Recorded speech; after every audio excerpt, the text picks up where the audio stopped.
अभी तक हम फिजिक्स में क्या पढ़ रहे थे? Chapter 4 motion in a plane. Motion in a plane पढ़ने से पहले हमने क्या पढ़े थे? पहले वेक्टर्स पढ़े थे, उसके बाद यूनिट्स एंड मेजरमेंट पढ़े थे, उसके बाद motion in a straight line पढ़े थे। अब क्या पढ़ रहे हैं? Motion in a plane. अगला लेक्चर हो चुका है। अब क्या पहला दूसरा लेक्चर हो चुका है ना? प्रोजेक्टाइल तक खत्म है। प्रोजेक्टाइल को एक बार फिर से रिवाइज कर लेते हैं। जब किसी पार्टिकल को वर्टिकल डायरेक्शन में ना फेंककर किसी एंगल पर किसी इनिशियल स्पीड से फेंका जाता है तो क्या कौन सी मोशन करता है? प्रोजेक्टाइल मोशन करता है, ठीक है ना? ये initial velocity v not, angle theta naught, है ना? कोई पॉइंट p यहाँ पे है, इसके कोऑर्डिनेट x, y है ना? ये x यहाँ से y यहाँ तक, है ना? ये मैक्सिमम हाइट है। मैक्सिमम हाइट पे भी y कंपोनेंट 0 हो उठता है और मैक्सिमम हाइट पे ये क्या है? h मैक्सिमम h मैक्स है ना? फिर ये यहाँ से यहाँ तक का डिस्टेंस क्या है? रेंज कहलाता है, ठीक है? और यहाँ से यहाँ तक पहुँचने का टाइम ऑफ फ्लाइट कहलाता है ना? अच्छा, हम क्या निकाले थे? पॉइंट p पे वेलोसिटी और पोजीशन कोऑर्डिनेट्स निकाल लिए थे तो हमारा सारी समस्या सॉल्व हो गई थी, है ना? तो अच्छा, ग्रेविटेशनल एक्सीलरेशन क्या है? नीचे की तरफ लग रहा था, है ना जी? तो पॉइंट P पे वेलोसिटी क्या थी? x की डायरेक्शन में। x के डायरेक्शन में वेलोसिटी हमेशा कांस्टेंट रहती है प्रोजेक्टाइल में, है ना? ठीक है, वेलोसिटी का x कंपोनेंट हमेशा कांस्टेंट रहता है ना? सिर्फ y कंपोनेंट चेंज होता है क्योंकि एक्सटर्नल ग्रेविटेशनल एक्सीलरेशन की वजह से, ठीक है ना? हॉरिजॉन्टल डायरेक्शन में एक्सीलरेशन 0 है, लेकिन वर्टिकल डायरेक्शन में एक्सीलरेशन नीचे की तरफ लग रहा है जो कि ग्रेविटेशनल एक्सीलरेशन है, ग्रेविटेशनल फोर्स की वजह से, ठीक है ना? तो vx क्या हो गया? v naught cos theta not at any point.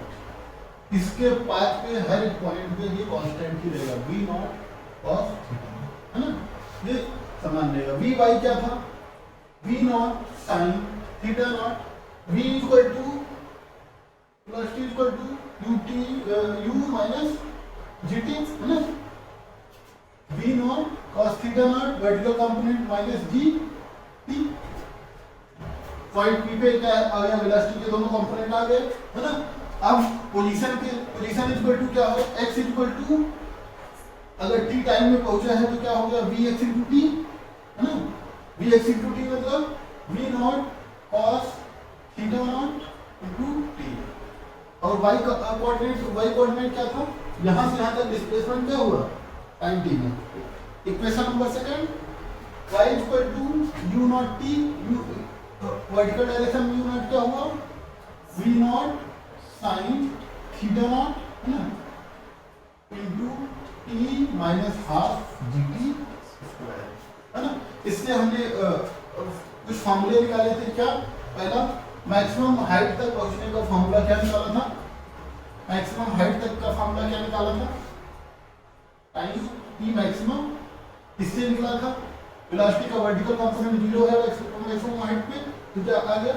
v naught sin theta naught by g, है ना? इससे मैक्सिमम हाइट तक पहुंचने का फॉर्मूला, ठीक है? अब हमने y x में रिलेशन निकाला था पैराबोलिक पाथ, ठीक है? उसके बाद क्या निकाला था? मैक्सिमम हाइट का फॉर्मूला निकाला था h क्या हो जाएगा? यहाँ पे अगर t बराबर t मैक्सिमम रख दोगे तो मैक्सिमम हाइट निकल आएगी ना? y कोऑर्डिनेट ये है ना? अगर t टाइम t मैक्सिमम अगर यहाँ पे रख देंगे तो मैक्सिमम हाइट निकल आएगा। मैक्सिमम हाइट क्या निकला था? v naught square sin square theta naught by 2g, है ना? अब रेंज यहाँ से यहाँ तक वो क्या हुआ? रेंज r क्या निकला था? v naught square sin 2 theta naught, है ना? अच्छा, ये रेंज का फॉर्मूला आ गया। टाइम ऑफ फ्लाइट का फॉर्मूला क्या था? 2 टाइम्स ऑफ pm। जितना यहाँ से यहाँ तक पहुंचने टाइम लगेगा उतने नीचे आने टाइम लगेगा, है ना? तो 2v naught sin theta naught by g, ठीक? यही 4 फॉर्मूले हमने निकाले थे और कोई फॉर्मूला निकाला था, 4 ही निकाले थे। ठीक, ये 4 फॉर्मूले निकाले थे और एक चीज और देखा था क्या, वाई एक्स में रिलेशन देखा था। वाई एक्स में रिलेशन देख के हमने इसका नीचे बताया था कैसे प्रोजेक्टाइल मोशन कैसी कौन सा पाथ फॉलो करती है, कौन सा कर्व फॉलो करती है, पैराबोलिक पाथ, है ना, क्योंकि ये पैराबोला से मैच करता है। ठीक, तो यहाँ पे अगर हम यहाँ पे t एलिमिनेट करते हैं, है ना, इससे t एलिमिनेट करेंगे तो x के रूप में लिखेंगे t को, t equal to x by v naught cos theta naught, है ना। अगर इसको एलिमिनेट करते हैं तो y x में रिलेशन आ जाता है। y x में रिलेशन क्या था, y equal to tan theta naught into x minus g by 2 है ना। अब क्या था, v naught square sine square cos square, sorry cos square theta naught x square. ये क्या है, parabola y equal to ax plus bx square. ये math वाले पढ़ते हैं पैराबोला की इक्वेशन। फिर भी हमने क्या बताया था, y equal to x square का कर्व ऐसे बताया था, y equal to minus x square का कर्व ऐसे हो जाएगा, देखो माइनस एक्स स्क्वायर, है ना। फिर इसमें y इक्वल टू एक्स का कर्व ऐसा है, यहाँ ओरिजिन से पास होता है ना।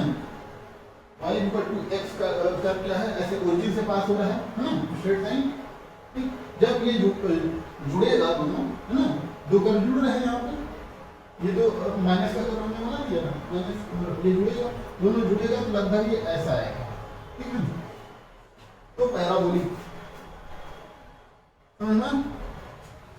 ये था पिछले लेक्चर का क्या है, रिवीजन। ठीक है,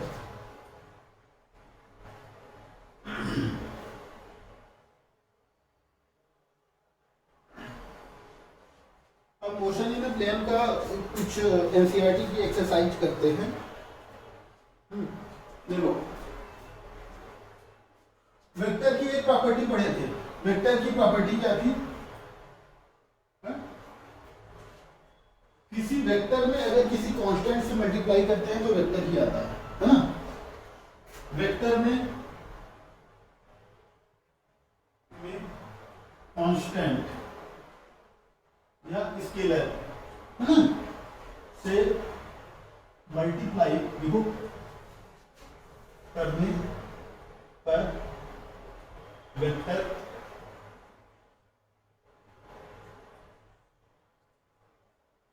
मिलता है ना। तो ना, जैसे कोई वेक्टर ए है, कांस्टेंट लैम्डा है ना? कोई वेक्टर ए है, ठीक है, और कांस्टेंट क्या है, लैम्डा है ना। तो लैम्डा वेक्टर ए भी एक क्या है, वेक्टर है, ठीक है ना। जैसे वेक्टर ए है, इसमें 2 से मल्टीप्लाई कर दिए तो वेक्टर 2 वेक्टर ए हो गया, है ना। इसे ग्राफ के लिए ऐसे लिखेंगे, वेक्टर ए ये है, अगर 2 से मल्टीप्लाई कर दिए तो वेक्टर 2a, इसका मैग्नीट्यूड क्या है, 2 टाइम्स हो गया, है ना। वेक्टर 2a 2 गुना बढ़ गया लेकिन डायरेक्शन वही रहेगी, ठीक है ना। कांस्टेंट से मल्टीप्लाई करने का मतलब है कि उसका मैग्नीट्यूड बढ़ा रहे हैं, डायरेक्शन तो वही है, ठीक है ना। इसका ये मतलब है वेक्टर इक्वल टू, वेक्टर में अगर स्केलर से मल्टीप्लाई कर रहे हैं, ठीक है ना, किसी वेक्टर में स्केलर से मल्टीप्लाई करने पे वेक्टर ही आता है ना, स्केलर से। लेकिन अगर वेक्टर वेक्टर मल्टीप्लिकेशन होगा तो उसके दो रूल हैं। दो रूल कौन कौन से हैं, ये रूल 1, रूल 2 क्या है, vector multiplication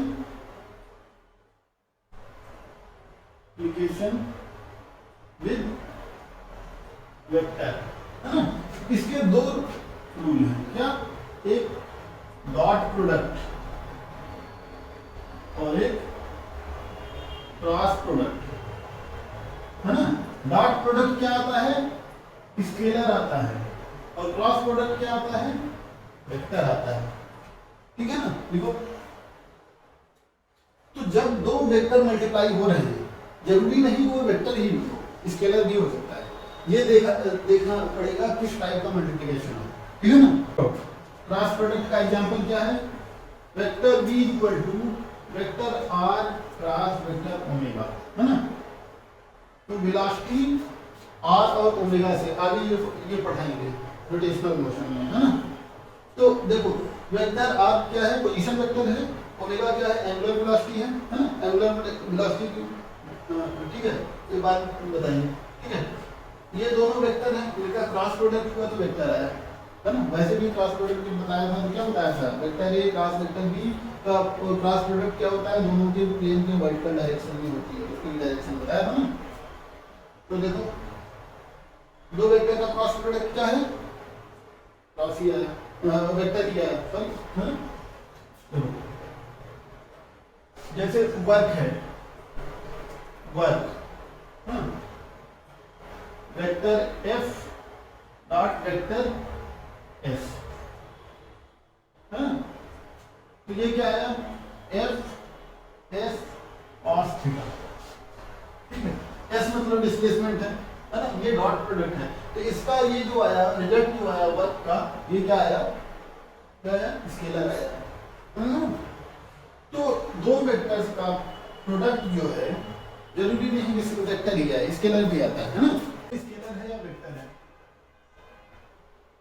volume equal to क्या होता है, लेंथ अपॉन 3, लेंथ क्या है, स्केलर क्वांटिटी है, फंडामेंटल क्वांटिटी, लेंथ क्या है, स्केलर क्वांटिटी, है ना। लेंथ मतलब पाथ लेंथ, लेकिन डिस्प्लेसमेंट अगर बोल देगा तो बात अलग हो जाती, तो स्केलर पावर 3 मतलब स्केलर को 3 बार मल्टीप्लाई किया गया है ना, पावर 3, स्केलर का मल्टीप्लिकेशन स्केलर ही होता है, स्केलर जैसे दो कितना होता है, कोई डायरेक्शन नहीं है ना, तो स्केलर का कितनी बार भी मल्टीप्लाई कर दें वो स्केलर ही आता है। तो वॉल्यूम क्या है, स्केलर क्वांटिटी है, ठीक है ना। अच्छा, अब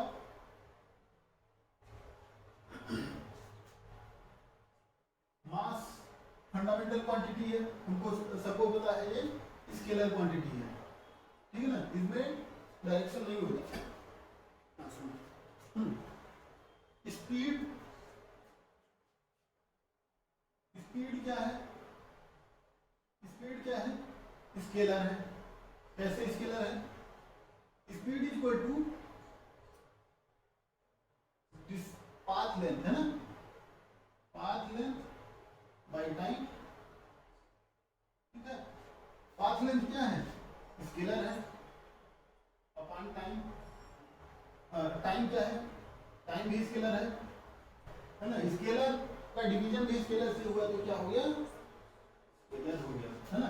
पाथ लेंथ अलग चीज है, बताया था डिस्टेंस और डिस्प्लेसमेंट जब पढ़ा रहा था, मोशन इन स्ट्रेट लाइन, ठीक। पाथ लेंथ अलग चीज है, डिस्प्लेसमेंट अलग चीज है, displacement is final point minus initial point, but path length is total distance covered by an object, है ना। अच्छा, एक्सेलरेशन, एक्सेलरेशन में पूछा है, एक्सेलरेशन क्या है, एवरेज एक्सेलरेशन अगर बोले तो वेलोसिटी बाय टाइम, वेलोसिटी क्या है, वेक्टर क्वांटिटी है, ठीक। वेक्टर क्वांटिटी, टाइम क्या है, स्केलर है। किसी भी वेक्टर में किसी स्केलर से मल्टीप्लाई करें या डिवीजन करें तो वो वेक्टर ही आता है ना। जैसे देखो 6i कैप बाई 2 क्या है, 3i कैप, डायरेक्शन नहीं है ना, तो ये क्या है, वेक्टर ही आ गया, ठीक। एक्सेलरेशन क्या है,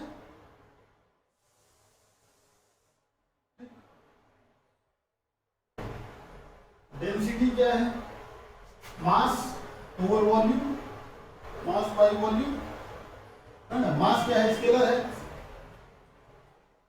वॉल्यूम भी हमको निकाले थे, स्केलर है, scalar over scalar is scalar.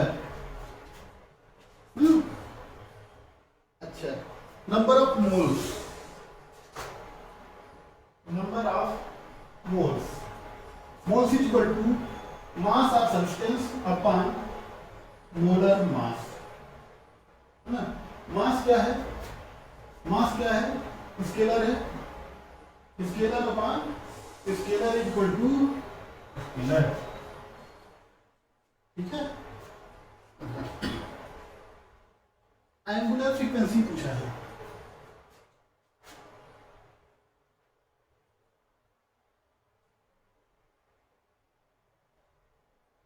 Angular frequency, angular frequency मतलब जब कोई पार्टिकल किसी सर्किल में मूव कर रहा है ना। अभी एंगुलर वेलोसिटी पढ़ाएंगे बाद में, है ना। जैसे वेलोसिटी क्या होता है, डिस्टेंस कवर्ड बाय टाइम, है ना। एंगुलर वेलोसिटी मतलब angle covered in a given time, है ना, एंगल कवर्ड, है ना। तो ये डेल्टा थीटा अलग है ना। तो ये क्या था, वेलोसिटी ds/dt था, ये d थीटा बाई dt होगा, है ना। तो सर्किल में क्या है, यहाँ पे वेलोसिटी निकालना टफ है, तो कन्वीनियंट क्या होता है, उसको एंगल में डील करना चीजों को, ठीक है ना। तो एंगुलर फ्रीक्वेंसी एक तरीके से ओमेगा ही होता है, omega by angular frequency omega is equal to 2 pi f, है ना। तो एंगुलर फ्रीक्वेंसी क्या है, ओमेगा बाई 2 पाई, ठीक है। अब देखो ओमेगा क्या है, यहाँ निकाले थे, ओमेगा निकाले थे ना, नहीं निकाले। ओमेगा जो होता है ये वेक्टर क्वांटिटी होती है ना। इसको क्या बोलते हैं, एंगुलर स्पीड, है ना, ये वेक्टर होता है। एंगुलर वाला जो भी होगा, जितनी भी चीजें होंगी सब वेक्टर होंगी, है ना। वेक्टर अपॉन 2 पाई, 2 पाई क्या है, कांस्टेंट। किसी वेक्टर में कांस्टेंट से डिवाइड करेंगे तो वेक्टर ही रहेगा। हाँ, एंगुलर वेलोसिटी भी पूछा है क्या, एंगुलर वेलोसिटी, एंगुलर वेलोसिटी क्या होता है, वेक्टर, है ना। फिर डिस्प्लेसमेंट पूछा है, स्पीड ये क्या है, एक्सेलरेशन पूछा है, डिस्प्लेसमेंट, डिस्प्लेसमेंट हमको पता है क्वांटिटीज कौन कौन सी है, फिजिकल क्वांटिटीज क्या क्या है, मास, लेंथ, टाइम, है ना। फिर उसके बाद करंट, है ना, करंट के बाद थर्मो टेम्परेचर, थर्मो टेम्परेचर, है ना। थर्मो टेम्परेचर के बाद क्या है, कितने हो गए, 5 हो गए। थर्मो टेम्परेचर के बाद क्या था, amount of matter, amount of matter, है ना। उसके बाद क्या था, ल्यूमिनस इंटेंसिटी, ठीक है। इन सब में ये क्या बोल रहा है क्वेश्चन में, अगर वेक्टर और स्केलर क्या है, फिजिकल क्वांटिटीज हैं, है ना। फिजिकल क्वांटिटीज क्या है, कुछ वेक्टर हैं, कुछ स्केलर हैं, तो उनमें कई सारे लॉजिक बनाया है, कौन सा मीनिंगफुल है, कौन से मीनिंगफुल होते हैं, adding any two scalars, adding any two scalars, है ना। तो हमने मास और time, mass plus time meaningless है, क्योंकि डायमेंशनल कंसिस्टेंसी को फॉलो नहीं कर रहा है। इसकी डायमेंशन m है, इसकी t है, डायमेंशनल कंसिस्टेंसी को फॉलो नहीं कर रहा है, ये क्या है, मीनिंगलेस है, इसका कोई मतलब नहीं निकल रहा है, ठीक है, लेस है, ठीक। ऐसा कोई फॉर्मूला भी नहीं होता, ठीक। क्यों, क्योंकि डायमेंशनल कंसिस्टेंसी को फॉलो नहीं कर रहा है, डायमेंशनल कंसिस्टेंसी नॉट फॉलो। इसकी डायमेंशन क्या है, m है, इसकी t, है ना, फॉलो नहीं कर रहा है ना। m अगर जुड़ेगा तो m के साथ ही जुड़ेगा ना। अच्छा, दूसरा क्या है, adding a scalar to a vector, क्या है, adding a scalar to a vector, है ना। जैसे mass plus displacement, displacement vector है, मास स्केलर है ना। डिस्प्लेसमेंट क्या है, देखो लेंथ क्या होती है, पाथ लेंथ भी होता है, डिस्प्लेसमेंट भी होता है ना। एक स्केलर स्केलर इन परपेंडिकुलर, ठीक है। तो डिस्प्लेसमेंट क्या है, वेक्टर है, ठीक है ना। ये मास क्या है, m है, डिस्प्लेसमेंट क्या है, l, ठीक है ना। मतलब ये क्या है, स्केलर है प्लस एक वेक्टर है। इसका भी वैसे कोई फॉर्मूला नहीं बनता, इसका भी कोई सिग्निफिकेंस नहीं है, मीनिंग नहीं है, मीनिंगलेस ये भी है, ठीक है। कोई फॉर्मूला देखिए वैसे ऐसे कोई फॉर्मूला नहीं। अगर हम डिफरेंट ना लेके सेम ही ले लेते हैं, जैसे डिस्टेंस प्लस डिस्प्लेसमेंट, ठीक है। अब दोनों का डायमेंशन तो सेम हो गया है ना, कंसिस्टेंसी हो गया। लेकिन डिस्टेंस प्लस डिस्प्लेसमेंट कुछ सही नहीं है, मतलब कोई फॉर्मूला इससे बन नहीं रहा है, ठीक है। फॉर्मूला कैसे बनता है, ऐसे मल्टीप्लिकेशन से बनता है, सी। अभी कोई मतलब नहीं बन रहा है स्केलर प्लस वेक्टर का, ठीक है। Any vector by any scalar, है ना। ये वेक्टर की प्रॉपर्टी पढ़े थे, जब किसी स्केलर इनटू वेक्टर क्या होता है, वेक्टर, ठीक है। ये सिग्निफिकेंट है, अभी देखो कैसे। जैसे force equal to mass into acceleration, ठीक है। मास क्या है, स्केलर है, ये क्या है, एक्सेलरेशन वेक्टर है, velocity by time, velocity vector है। वेलोसिटी वेक्टर क्यों है, क्योंकि डिस्प्लेसमेंट वेक्टर है ना। तो वेलोसिटी बाय टाइम, तो ये क्या हो गया, वेक्टर हो गया, अभी पीछे निकाला था, है ना। तो स्केलर इनटू वेक्टर, फोर्स भी क्या आता है, फोर्स क्या आता है, दोनों का मल्टीप्लिकेशन, फोर्स क्या आता है, फोर्स भी वेक्टर होता है, ठीक है ना। और ये फॉर्मूला भी पढ़ते हैं, F इक्वल टू m में पढ़ते हैं नहीं, एक स्केलर इनटू वेक्टर मल्टीप्लाई होकर वेक्टर मिलता है, ठीक है। इसका मीनिंग है, मीनिंगफुल है, ऐसा फॉर्मूला हम पढ़े भी हैं, ठीक है, मीनिंगफुल, ठीक है। और अगर डायमेंशनल कंसिस्टेंसी भी देखें तो इस फॉर्मूले में मैच कर जाएगी, ठीक। अब बी वाला क्या है, multiplying any two scalars, multiplying any two scalars, है ना। देखो जैसे जब दो स्केलर को मल्टीप्लाई करते हैं, क्या है, स्केलर इनटू स्केलर, तो स्केलर ही बनता है ना। जैसे देखो speed, distance equal to speed into time. Distance scalar, देखो स्पीड क्या है, स्केलर है ना, और टाइम भी क्या है, स्केलर है। तो स्केलर क्या है, डिस्टेंस भी स्केलर होती है, ठीक। तो ये भी मीनिंगफुल है, सी और डी मीनिंगफुल है, ये मीनिंगलेस कैसे है, समझना। तो एनसीईआरटी के क्वेश्चन जो होते हैं बहुत ही प्यारे होते हैं, है ना। हाँ जी, 10 बुक लगाने से कोई फायदा नहीं, एनसीईआरटी के सारे क्वेश्चन में अगर डीप स्टडी कर लें तो कोई भी एग्जाम तय कर सकते हैं, ठीक है। एग्जाम कोई भी एग्जाम टफ से टफ है, एनसीईआरटी के बाहर नहीं आता, ठीक है। देखो कितने प्यारे क्वेश्चन, कितने मीनिंगफुल, मतलब कितना दिमाग लगाने वाले क्वेश्चन है, ठीक है। ऐसे क्वेश्चन अगर आप 5-6 बार रिवाइज करके लगाओगे तब हो सकता है समझ में आए, ठीक है। नहीं तो हम करा देने पे रट लेने से कोई फायदा नहीं है। देखो पहली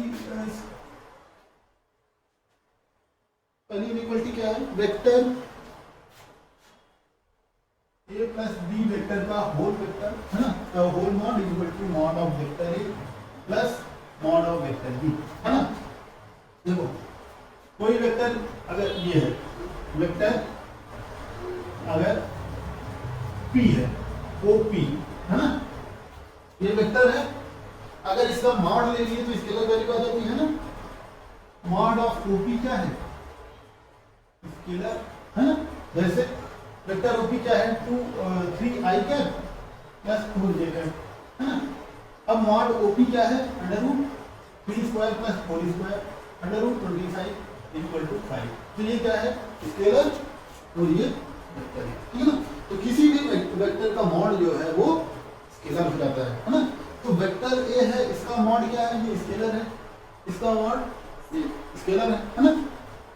देखो vector A plus vector B का रिजल्टेंट क्या होता है, आर क्या होता है, vector A plus vector B, R equal to vector R equal to under root vector R का मॉड है ना, equal to vector A square plus mod of vector B square plus 2 into mod of vector A है ना into vector B cos theta.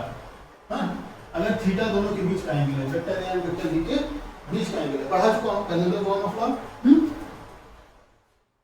अच्छा अब इस inequality को fulfil करने के लिए क्या करना होगा हमको, ये इक्वल नहीं है, ये less than or equal to है, less than or equal to, ठीक है, ये हमको प्रूव करना है, less than or equal to prove करना है, ठीक है।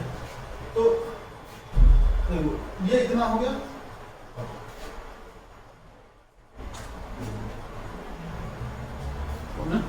वैसे तो मैथ वाले पढ़ते हैं लेकिन अभी मैं बता दे रहा हूँ, vector A plus vector B है ना, less than or equal to mod of vector A plus vector B, ठीक है। अगर देखो टू अगर दोनों पॉजिटिव नंबर है ना, धनात्मक है, तो 2 इज लेस देन 3, अगर इनका स्क्वायर भी कर देंगे 2 स्क्वायर लेस देन 3 स्क्वायर होगा, ठीक है, क्यूब कर देंगे तो पॉजिटिव अगर है तो 2 स्क्वायर कर सकते हैं है ना, लेकिन अगर नेगेटिव है तो स्क्वायर नहीं कर पाएंगे, अगर नेगेटिव है स्क्वायर करेंगे तो उल्टा हो जाएगा, तो ना। तो यहाँ पे मॉड लगा है, इसका मतलब पॉजिटिव सब है, सब पॉजिटिव है, तो दोनों साइड का स्क्वायर कर सकते हैं, इनइक्वालिटी बन जाएगी है ना, स्क्वायरिंग बोथ साइड्स, ठीक है। इक्वालिटी में हम स्क्वायर कर सकते हैं, नहीं इनइक्वालिटी अगर less than or equal to है, ये इनइक्वालिटी है, कौन सी साइन है, असमानता दिखा रहा है, दोनों में असमानता, इक्वलिटी क्या दिखाता है, असमानता, इनइक्वालिटी, ठीक है, और ये क्या दिखाता है, समानता दिखाता है, समानता मतलब ये इस साइड का बराबर है इस साइड के, है ना, जैसे तराजू है, तराजू को तौले है ना, एक साइड 1 kg रखे, एक साइड गेहूं चावल पीस रखे, तो अगर बीच में है तो वो क्या है, इक्वालिटी है, समानता है ना। अगर वो ज्यादा नीचे चला गया तो क्या है, असमानता है ना। वैसे ये भी स्क्वायरिंग बोथ दी साइड्स, अब जब हम दोनों साइड का स्क्वायर करते हैं, इस less than or equal to mod of, ये मॉड ऑफ बार बार नहीं लिखते हैं तो हम ऐसे लिख देते हैं, a प्लस बी का होल स्क्वायर, वेक्टर नहीं रह गया तो ये स्केलर हो गया ना। अब देखो ये क्या है, दोनों साइड की स्क्वायर करेंगे तो क्या है, ये है a प्लस बी। अब हम स्केलर को वैसे लिख रहे हैं, वेक्टर के हिसाब से मॉडल लगा के नहीं लिख रहे हैं ना, मॉडल लगाने के बाद सब वेक्टर भी स्केलर हो जाता है, ठीक है। तो ये a square plus b square plus 2ab cos theta is less than or equal to क्या है, a square plus b square plus 2ab, ठीक है, a प्लस b का होल स्क्वायर, इसका स्क्वायर ये है, तुमको पता था पहले तो ग्राम बाग से है ना, ट्रायंगल क्लास में जो हमने पढ़ा था, ठीक है ना। अब देखो cancel, cos theta equal to 1 less than equal to 1, cos theta less than equal to 1 है ना। cos थीटा की मैक्स, इसका क्या मतलब है, cos थीटा की सारी वैल्यूज 1 या 1 से छोटी हैं, इसका ये मतलब है, देखो cos थीटा का मान ये है ना, तो सारी वैल्यू कहां से कहां तक लाई करती है, 1 0 से 1 के बीच में लाई करती है, 1 से बड़ी तो कोई होती नहीं, मतलब फॉर ऑल थीटा ये क्या है, सही है, फॉर ऑल एंगल ये इक्वलिटी सही है, ये इक्वलिटी सही है, मतलब ये सही है ना, मतलब for all angle inequality is okay, सही है ना। इसका ये मतलब है ये इनइक्वालिटी हमेशा सही होगी, इसका ये मतलब है vector A plus vector B ये शाश्वत सत्य हो गया, क्या जैसे sun east in the rise,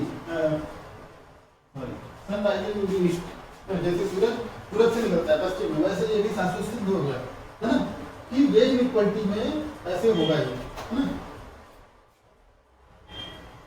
हमेशा होगा, कोई ऐसी कंडीशन नहीं बनेगी जब ये इनइक्वालिटी फेल हो जाए, है ना। हमेशा वैलिड है, समझ में आया? है ना? एक होता है UP board, state board, UP, Bihar, Punjab, Rajasthan, सबका अपना स्टेट बोर्ड होता है। एक होता है सीबीएसई, है ना, ये सेंट्रल गवर्न करता है इसको, है। एक होता है आईसीएसई बोर्ड। इस बोर्ड में क्या होता है, 12वीं में मैथ और बायो दोनों साथ में पढ़ाया जाता है बच्चों को। जब ये बच्चे इन लोगों से कम्पीट करते हैं तो ये आगे निकल जाते हैं, क्योंकि उनको टफ तो भले लगता है, लेकिन मैथ और बायो दोनों पढ़े होते हैं, है ना। कुछ बच्चों को तो हमने ऐसा देखा है वो आईआईटी का भी एग्जाम देते हैं और नीट का भी देते हैं, इसलिए अगर मैथ कहीं थोड़ी टफ लगे तो उसको प्यार से अपना मान के पढ़ना है ना। ये नहीं कि उसको ये नहीं कि हम हमारा मैथ सब्जेक्ट नहीं है। देखो इनइक्वालिटी क्या थी, vector A plus vector B का whole mod equal to mod of vector A plus mod of vector B, है ना। ये क्या हो गया, स्केलर हो गया, ये स्केलर में वेक्टर एडिशन है स्केलर। जैसे ग्राफिकल मेथड से वेक्टर ए ये है और वेक्टर बी ये है ना। तो वेक्टर ए प्लस बी क्या होगा, वेक्टर ए ये है, वेक्टर बी ये है, वेक्टर ए प्लस बी इसके ये होगा ना, ये जो बताया था, है?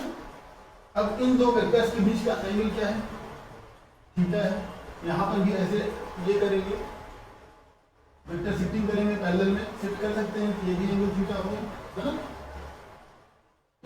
ये क्या होगा, पैरेललोग्राम का पैरेललोग्राम। अब क्या हम पढ़े थे, इसको आर हमने माना, वेक्टर आर इक्वल टू ये रिजल्टेंट वेक्टर है ना। तो वेक्टर आर का मॉड क्या था, निकाला था, vector A square mod of vector A square to mod of vector B square to mod of vector A into cos theta, ये निकाला था हमने पहले। अब ये क्या कह रहा है, अब ट्राइंगल की एक प्रॉपर्टी है, ट्राइंगल की प्रॉपर्टी क्या है, ट्राइंगल, ट्राइंगल की प्रॉपर्टी क्या है, ट्राइंगल की प्रॉपर्टी क्या होती है, side opposite to the largest angle is largest. बड़े कोण की सामने वाली भुजा बड़ी होती है ना। Sides opposite to the greatest angle is greatest, है ना। बट ये साइड क्या होती है ट्रायंगल में, ग्रेटेस्ट साइड, है ना। जैसे ये ट्रायंगल कौन सा है, ए बी सी, सबसे ग्रेटेस्ट एंगल ये है, खड़ा हुआ। इसके सामने की साइड क्या होती है, जो सबसे बड़ी होगी, है ना। लेकिन C इज लेस देन और equal to A plus B, ठीक है ना, हमेशा ही। ठीक, साइड की सबसे बड़े एंगल के सामने वाली साइड क्या होती है ट्रायंगल में, सबसे बड़ी होती है, लेकिन इतनी भी बड़ी नहीं होती, दोनों के सम से बड़ी होता है, ठीक ना। NCERT 4.21 का 4.21 का क्या है question, A particle starts from origin at time t equal to 0 with velocity 10 mj and moves in a xy plane with a constant acceleration at I plus 2j metre पर सेकेंड। पहला क्या चीज पूछा है, at what time is the x coordinate of the particle is 16 meter, what is y coordinate of the particle at the same time, what is speed of the particle at the same time। ठीक है, देखो question क्या है, NCERT में question number 4.21 देख लेना, पढ़ लो। x y plane में कोई पार्टिकल है ना, ये क्या है, ओरिजिन है, यहां से क्या कर रहा है, ये इनिशियल वेलोसिटी क्या है, p naught equal to 10 j, है ना। x में 0 है, ठीक है, इनिशियल वेलोसिटी क्या है, m j। अच्छा, उसके बाद क्या है, x y प्लेन में मूव कर रहा है पार्टिकल, ठीक है। कांस्टेंट एक्सीलरेशन, एक्सीलरेशन जो है क्या, कांस्टेंट एक्सीलरेशन, ठीक है ना, कांस्टेंट एक्सीलरेशन दे दिया। कांस्टेंट एक्सेलरेशन पर ही कौन सी इक्वेशन लगती है? काइनेमेटिक्स की तीनों इक्वेशन सिर्फ कांस्टेंट एक्सेलरेशन पे वैलिड है ना। अगर वेरिएबल एक्सेलरेशन होगा तो ये काइनेमेटिक्स की इक्वेशन वैलिड नहीं होगी, ठीक है। कांस्टेंट एक्सेलरेशन कितना है? 8I + 2J मीटर पर सेकंड स्क्वायर, ठीक है। अच्छा, क्या क्या पूछा है? At what time is the x coordinate of particle is 16 metre. Time है जब क्या है? टाइम जब x कोऑर्डिनेट है ना, जो पार्टिकल का x कोऑर्डिनेट है होगा 16 मीटर, ठीक है। उसके बाद y coordinate of the particle at the same time है। y कोऑर्डिनेट अब पार्टिकल निकालना है, x कोऑर्डिनेट दे दिया है, y कोऑर्डिनेट निकालना है। और b पार्ट क्या बोल रहा है? b पार्ट बोल रहा है what is the speed of the particle at that time. Speed, velocity नहीं पूछा है, क्या पूछा है? स्पीड, है ना। b = 1। अब सॉल्यूशन देखते हैं। देखो पार्टिकल कैसा है, इनिशियल वेलोसिटी इसकी है ना। यहां से कैसे क्या कर रहा है? ऐसे मान लो घूम रहा होगा। विद एक्सेलरेशन क्या है इसका? एक्सेलरेशन 8I + 2J, है ना। अच्छा, यहाँ पे जब पहुंचा, ठीक, यहाँ पे पहुंचा जब एट टाइम t पर, एट टाइम t पर, है ना। ये पॉइंट P है, इसके x, y कोऑर्डिनेट को है हमने मान लिया, है ना, ठीक है। अब देखो डिस्प्लेसमेंट पॉइंट का निकालना है, ठीक है। पॉइंट का क्या निकालना है? डिस्प्लेसमेंट निकालना है। डिस्प्लेसमेंट का फॉर्मूला क्या? डिस्प्लेसमेंट, है ना। डिस्प्लेसमेंट x = जो उधर x था, है, x = ut + हाफ at², है ना। ut + हाफ at², है ना। ut क्या है? u mj ut, है ना, प्लस 1/2 a क्या है? 8I + 2J, है ना, t², ठीक है। ये क्या हो गया? 10t J + 4I + J, है ना। तो 4t² I क्या हुआ कि नहीं? हाँ, इधर 4t² I के साथ, है ना। ये J के साथ है तो J के साथ जुड़ेगा, प्लस 10t + t² हुआ। पार्टिकल का डिस्प्लेसमेंट x y में क्या हुआ एट टाइम t पे? डिस्प्लेसमेंट क्या हुआ? मतलब यहाँ से यहाँ तक क्या हुआ? ये डिस्प्लेसमेंट है, हाँ, कितना हो गया? ठीक, क्या हो गया? डिस्प्लेसमेंट, इसको d से बोलते हैं, ठीक है। अब क्या बोल रहा है? पार्टिकल जब टाइम t पे पहुंचा उसका x कोऑर्डिनेट 16 मीटर है ना। तो पार्टिकल का x कोऑर्डिनेट कितना है? ये y कोऑर्डिनेट ये है ना। जैसे dx डिस्प्लेसमेंट x कितना है? 4t², x coordinate, y coordinate इसका कितना है? 10t + t²। कोई दिक्कत नहीं। अब देखो क्या बोला है? एट टाइम t पर क्या है? 16 मीटर है डिस्प्लेसमेंट, x कोऑर्डिनेट 16 = 4t², है ना, x कोऑर्डिनेट, ठीक। x कोऑर्डिनेट कितना है? 4t², ठीक है ना। अब देखो तो t² = 16/4, t² = 4, t = 2 सेकेंड। कोई दिक्कत नहीं? t = 2 सेकेंड से y कोऑर्डिनेट क्या हो जाएगा? y कोऑर्डिनेट क्या हो जाएगा? dy 10 × 2 + 2² 20 + 4 24, वाई कोऑर्डिनेट कितना हो गया 24, यही पूछा था ना वाई कोऑर्डिनेट।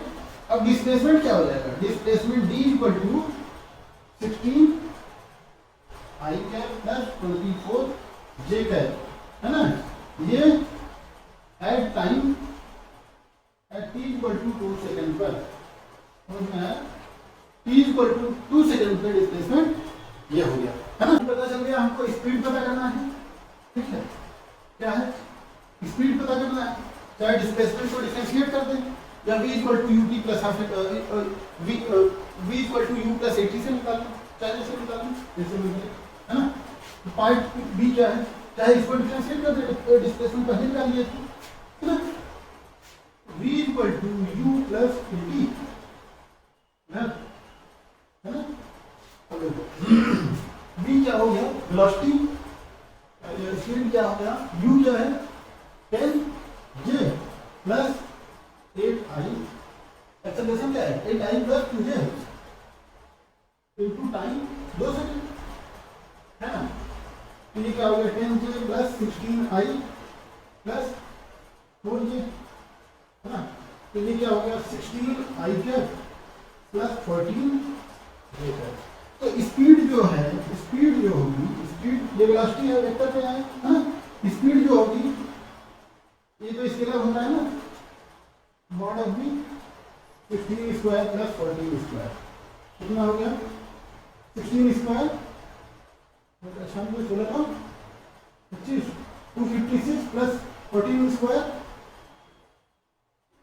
196, कितना हो गया 612, फिर 15 452, ये लगभग निकलता है 21 पॉइंट समथिंग, है ना। चाहे तो कर लें 452 222 4 ऐसे 52 यहाँ 4, ये कितना हो गया 1 1 1 41 1 1, है ना। 42 पॉइंट 00 क्या ये 2 21.2 समथिंग आ गया, है ना, मीटर पर सेकेंड। समझ में आया, ये है क्वेश्चन क्या बोल रहा है, x एक्सिस y एक्सिस, ठीक है। x एक्सिस के अलावा इसका यूनिट वेक्टर क्या दिया है i कैप होता ही है, लेकिन मेरे कोई मतलब था नहीं। x एक्सिस के अलावा इसका unit vector i cap, j axis y axis के अलावा इसका यूनिट वेक्टर j कैप, है ना। अच्छा अब क्या बोल रहा है ये, x एक्सिस के अलावा यूनिट वेक्टर बता दिया। अब i प्लस j, इस वेक्टर का मैग्नीट्यूड और डायरेक्शन बताना है ग्राफिकल मेथड से, ठीक है। i प्लस j और i माइनस j का मैग्नीट्यूड और डायरेक्शन बताना है, ठीक। यहाँ पे देखो प्लॉट करते हैं, i प्लस j मतलब 1i 1j, पॉइंट अगर इसको पॉइंट के फॉर्म में लिखेंगे क्या होगा, पॉइंट 1 1 है, ठीक। अगर इसको पॉइंट के फॉर्म में लिखेंगे तो इसको क्या लिखेंगे 1 -1, मतलब x1 है y1 x1 y -1, है ना।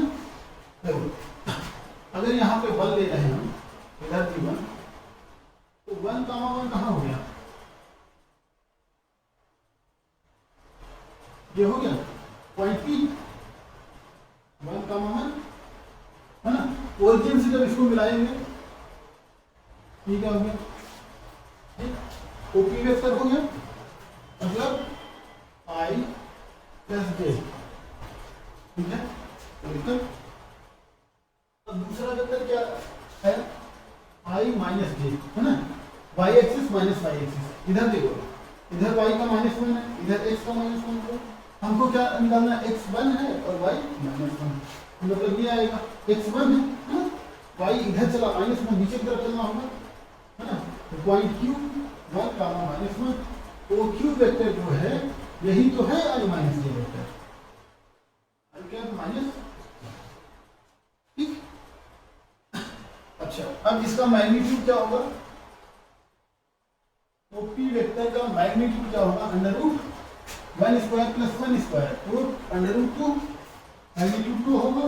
और ये एंगल कितना है, एंगल कितना है tan थीटा इक्वल टू क्या है y component upon x component, है ना।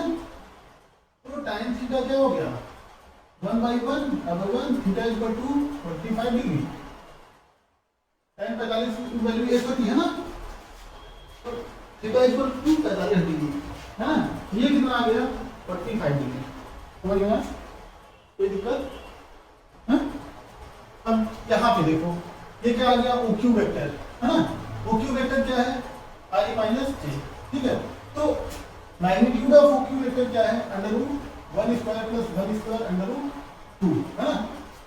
अब tan थीटा इसका क्या होगा y component y x component, यही तो होता है ना y कंपोनेंट दिस ट्रायंगल। देखो tan थीटा क्या होगा ये होगा और ये होगा है ना, perpendicular by base tan theta. अच्छा y कंपोनेंट क्या है -1/1 tan थीटा -1/1 क्या आ गया -1। ठीक है, अब tan की कितनी वैल्यू हो सकती है tan माइनस थीटा बराबर tan थीटा 360 माइनस थीटा या tan minus theta equal to minus tan theta होता है।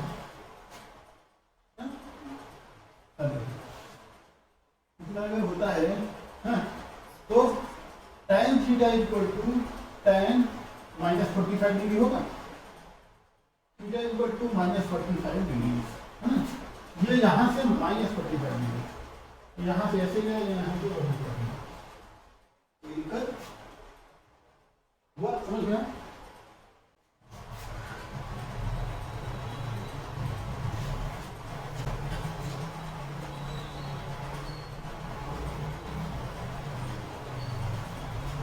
यहाँ पे क्या किया हमने रेक्टेंगुलर को पोलर में बदला है ना, रेक्टेंगुलर को पोलर में जो इसमें पढ़ाया था ना। Vector a equal to 2i + 3j।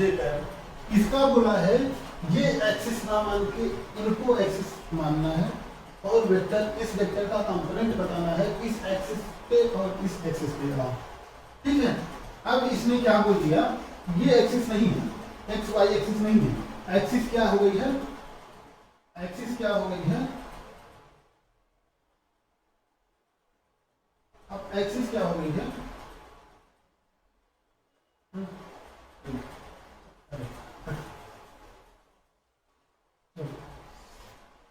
Axis क्या है ये i + j है ना, ये है i + j एक्सिस और ये है i - j एक्सिस। ठीक है ना, एक्सिस है ये भी एक्सिस है। ठीक है, पहले x एक्सिस y एक्सिस हो गया था, अब वो ना करके उसने क्या किया इनको एक्सिस मान के बताइए इसका कोऑर्डिनेट इसके अलोंग और इसके अलोंग क्या होगा। ठीक है, कैसे बताते हैं, जैसे अगर i x और y एक्सिस है तो वेक्टर क्या लिखते थे पॉइंट ये था 2,3।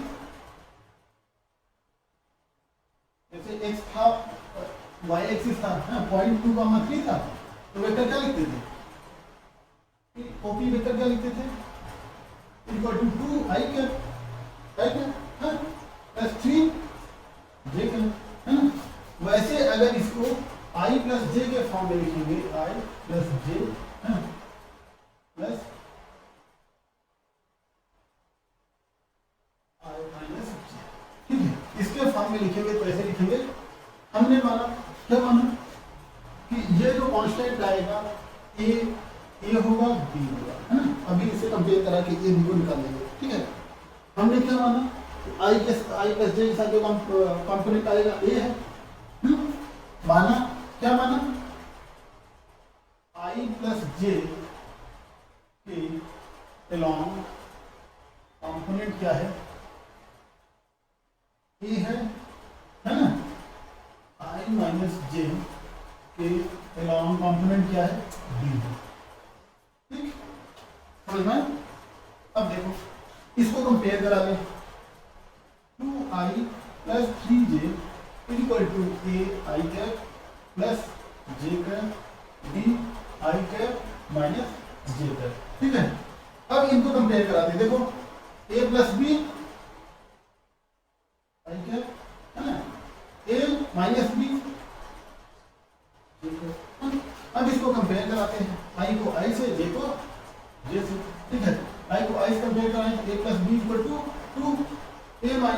Equal to 3। ठीक, अब इक्वेशन फर्स्ट मिल गया, ये इक्वेशन सेकंड मिल गया। अब इनको जोड़ देना है। 2a equal to 5, a equal to 2.5 है ना। a इक्वल टू 2.5 है तो b इक्वल टू क्या होगा, किसी भी इक्वेशन से ले लें, a plus b equal to 2, a equal to 2.5 तो b equal to 2 minus 2.5, b equal to 0.5 minus के साथ, है ना। तो i प्लस j के अलॉन्ग कंपोनेंट क्या है 2.5 और i माइनस j के अलॉन्ग कंपोनेंट क्या है माइनस 0.5। कंपोनेंट क्या है, अब क्या मिला 2.5 और इसके अलॉन्ग कंपोनेंट माइनस, यही a की वैल्यू। ठीक, अब इस वेक्टर को कैसे भी लिख सकते हैं, तो vector a equal to 2i cap plus 3j cap है ना, इक्वल टू क्या है 2.5 i प्लस j है ना माइनस 0.5 माइनस,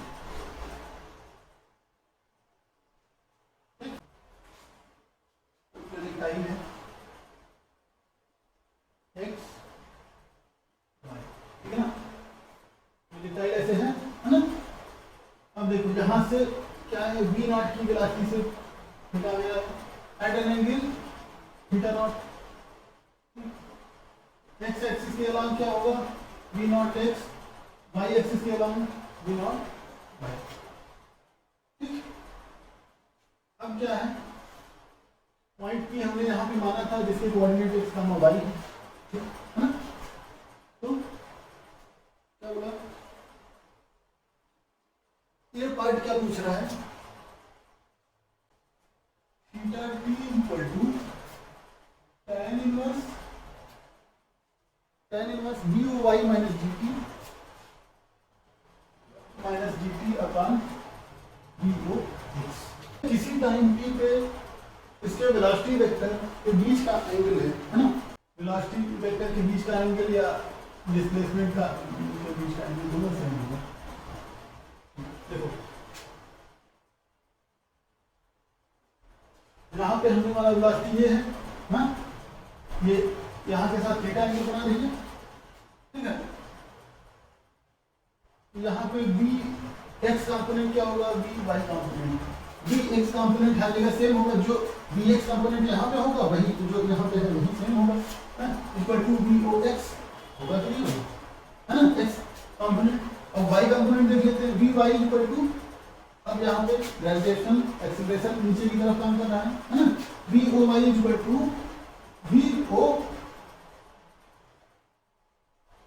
y है ना, ये v o y minus v equal to u minus plus 80 है ना, तो माइनस gt, तो ये एंगल अब निकल आएगा, vx निकल गया, vy निकल गया, vy ये है ना पैरेलल वेक्टर, तो tan theta equal to vy by vx। वैसे भी वेलोसिटी का y component divided by x component है ना। तो देखो theta equal to tan inverse vy का ये फॉर्मूला रखते हैं, यहाँ पे क्या हो जाएगा vy minus dt upon vox, हो गया। Theta naught equal to tan inverse क्या है 4hm by tan inverse 4hm by r, ये प्रूव करना है, ठीक है। hm क्या है, मैक्सिमम हाइट है, r क्या है, लेंथ है ना। hm का फॉर्मूला क्या है, हमने क्या पढ़ा था, v naught square sine square theta naught by 2g। r का फॉर्मूला क्या पढ़ा था हमने, v naught square sign 2 theta by g, है ना। अब hm बाई r करते हैं, hm बाई r क्या हो गया, v naught square sine square theta naught by 2g upon 2 v naught square sine theta into cos theta naught है ना बाय g, ठीक है। साइन थीटा कटा, g से g कटा, v नॉट स्क्वायर कटा, ये क्या हो गया equal to sine theta by 2 into 2 cos theta या tan theta by 4 sin theta by cos theta equal to tan theta है ना। तो ये क्या हो गया tan थीटा इक्वल टू ये, अब tan थीटा इधर दिया है, tan थीटा इक्वल टू 4 से इधर मल्टीप्लाई होगा, क्या होगा 4HM बाई r आ गया ना। Theta equal to tan inverse, देखो tan इनवर्स क्या है, इधर tan लेके जाएंगे है ना, ये 4HM बाई r हो जाएगा, ठीक है।